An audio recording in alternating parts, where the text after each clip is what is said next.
Nagtatrabaho lang kayo sa isang employer at tama yung pagkaltas sa inyo, hindi na ho kayo magpa-file ng income tax return kasi ho yung alpha list ho ng employer nyo ay sapat na hong return yun. So, In other words, income with the earner. permission of the gentleman from Batangas, Madam Commissioner, in other words, your alpha list is in lieu of income tax return.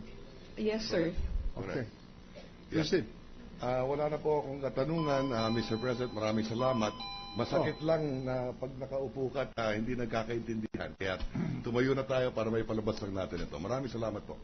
So, Mr. Counsel, for the prosecution, proceed. What is there to authenticate? Thank you, Your Honor. I will now proceed to Mrs. Cristina Corona's ITR, Your Honor. What is the relevance of Cristina Corona to the There was this a, impeachment case? I respectfully invoke the ruling of the Honorable Chair that the income tax returns of the spouses Corona, meaning Chief Justice and his wife, will be a proper subject of direct examination or inquiry in these proceedings. The Chair only excluded, I think, the children, if I am not mistaken. Are you going to make an examination of the contents of the Internal Revenue income tax return of the respondent for the years mentioned? Yes, I will be asking similar questions, similar to those propounded by Honorable Senator Recto, Your Honor. But isn't that document the better evidence of its content? There is again this problem of alpha list, if I may use the word problem, Your Honor. Yeah, proceed. Thank you, Your Honor. Is Mrs. Cristina Corona a registered taxpayer as far as the BIR records are concerned? Yes, sir. She is a registered taxpayer. Did you bring with you, Madam Witness, what the subpoena referred to as income tax returns of Mrs. Cristina Corona from the year 1992 up to 2010? Again, sir, she did not file any income tax return, and I would like to make she was registered only as a taxpayer in September 9, 2003. So any year before that, she's not a taxpayer. Let me be more specific for the record. From 1992 to 1996, are there income tax returns in your record filed by Cristina Corona? If Your Honor, please, at this juncture, we hate to object, Your Honor. But insofar as Cristina, because she is the wife, Your Honor, and she is covered by the resolution of this honorable court. No. Christina is the wife, Your Honor. Oh, No, but she's not the one testifying. correct, Your Honor. It is the Commissioner of Internal Revenue with respect to an income tax return of the wife. But these are evidences, Your Honor, against her when she is not a respondent here, Your Witness may Honor. answer. May the Secretariat kindly read the pending question if it is all right to request a reading? Proceed. Otherwise, Your Honor, You can propound the question again so that thank you, Your Honor. to cut short the proceeding. Yes, Your Honor. Madam Witness, do you have in your records income tax returns of Cristina Corona for the years 1992 up to 1996? No, sir. She did not file any income tax return, and neither is she a taxpayer during those years. What about from 1997 to 2005?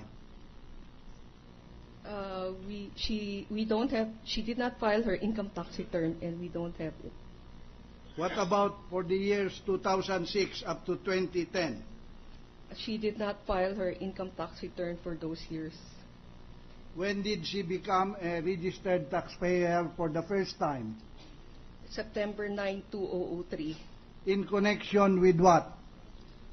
She registered as a one-time taxpayer for a property transaction. Do you have in your record what property transaction is that? Yes, sir. It's the La Vista property, sir. Will you kindly elaborate? Although the chair will not allow that kind of a question. As I said, the best evidence of that transaction are the documents bearing on that transaction. Yes, Your Honor, we submit. How much income? May I proceed, Your Honor? Proceed. Did Cristina Corona pay any income tax in connection with that property transaction? Your Honor, please, this now borders to the allegation, to the contention of alleged illegally acquired wealth. Your Honor, this, what is sought to be presented now are the income tax returns, allegedly, of Mrs. Corona, Your Honor. And there is a ruling by this honorable court, Your Honor, that she cannot be examined for or against the husband during the existence of the marriage, Your Honor. So this is proscribed, Your Honor. Your Honor, counsel, the wife is not testifying here. It is the Commissioner of Internal Revenue. I humbly believe that the rule against a spouse testifying against the other spouse is not applicable in this case. And so that is the ruling of the chair. Now, All right, in the case of this question, lay the premise. Yes, Your Honor. Who was the seller and who was the buyer? The seller of the property. No, please. I'm asking the counsel to propound the question. Yes, Because Your he's not laying the basis of his question. Yes, Your Honor. You referred to a sale, property transaction in 2003. What transaction was that exactly? It's a sale of a property in La Vista from Mr. Victor H. Bongkaling to Cristina R. Corona. And How do you know that, Madam Commissioner? Sir, Were you present in that transaction? I have the certificate authorizing registration that the Bureau of Internal Revenue issues when the... Then that will become a hearsay evidence. It's not within your actual knowledge. Sir, So, counsel, lay the basis. may we beg for reconsideration? This Why? is... yes, Your Honor. May I proceed, Your Honor? Proceed. Please? You stated that Cristina Corona registered with the BIR as a one-time taxpayer in connection with that property transaction, sale from Victor Bukaling to the Corona spouses of La Vista property. What documents were filed with your office in connection with that application for registration as a one-time taxpayer, or what you call ONET, O-N-E-T-T? If any were filed. There is a return that are filed by the parties to the transaction, paying for the capital gains tax and documentized stamp tax for the sale of properties. Do you have that return? Yes. Sir, I don't have the return because the subpoena only said I bring the certificate authorizing registration. What is this? May I proceed, Your Honor? Proceed. What is this certificate authorizing registration that you are mentioning in connection with this transaction? When somebody sells a property, before the title can be transferred, taxes thereon has to be fully paid. And the BIR will do an investigation, and when it is satisfied, it will issue a certificate authorizing registration, in effect informing the registry of deeds that they can now transfer the property from the seller to the buyer. Was a car or certificate authorizing registration issued for that property transaction? Yes, sir. Do you have that with you right now, Madam Witness? Yes, sir. I Can you have, kindly produce it? here, sir. Witness handing to counsel a document